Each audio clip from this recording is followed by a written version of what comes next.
Hello everyone, I'm Dr. Harish Seneti, oral and maxillofacial surgeon. Today we are going to talk about cerebrospinal fluid rhinorrhea. It is called CSF rhinorrhea. So basically you have to differentiate between the nasal discharge and CSF fluid.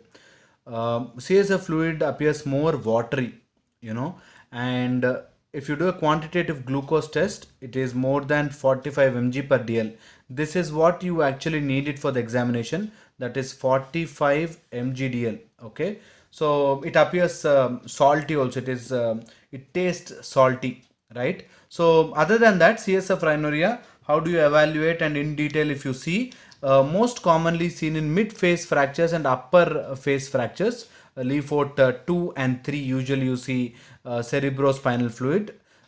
3 is most commonly you see, and 2 also, if it is a concomitant nasoorbital ethmoidal fractures or any other mid face deep fractures you see, there is a cerebrospinal fluid rhinorrhea. So CSF rhinorrhea, how do you, first is you have to evaluate and treat the concomitant life-threatening injuries. Once you see CSF rhinorrhea, you have to remember there must be some concomitant life-threatening injuries. So check for that, evaluate and treat them if there is anything.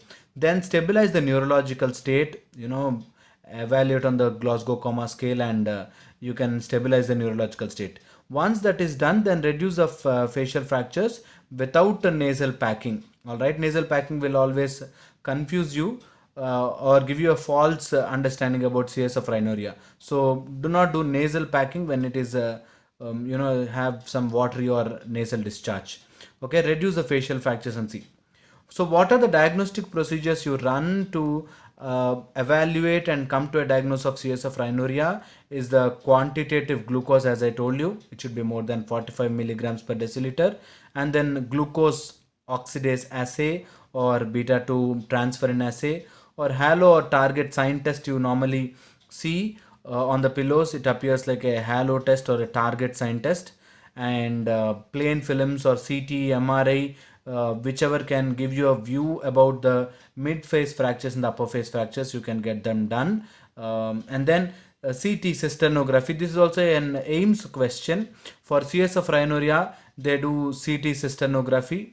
This will give a clear understanding about the exact fracture location where it can make this CSF fluid seep into the external cavity, right? And then the nuclear medicine studies can be done to understand this. So how do you evaluate this, and how do you come to conclusion is by these procedures. Other adjunct procedures what you can do is nasal endoscopy, intrathecal fluorescein, or a positive reservoir sign, or Quickenstein Stuckey test. All right, you don't have to go into details of this. In case you have doubt, you put it in the comment section. I'll explain you what are these. But in general, for your entrance examination, you can remember these names because they are not going to ask you in detail about this. But these procedures will give you a brief idea about how to proceed when there is a CSF rhinorrhea. What is this management? There's a conservative management within 74 hours. If the CSF leakage is not stopping, then put a lumbar drain. If it is more than 7 days, then you have to surgically repair it. Extracranial repair first, that is through the external approach or through computer aided endoscopic approach. If these are not possible and this is also not stopping CSF rhinorrhea, then you go for intracranial surgical approach, right? This is a brief idea about CSF rhinorrhea.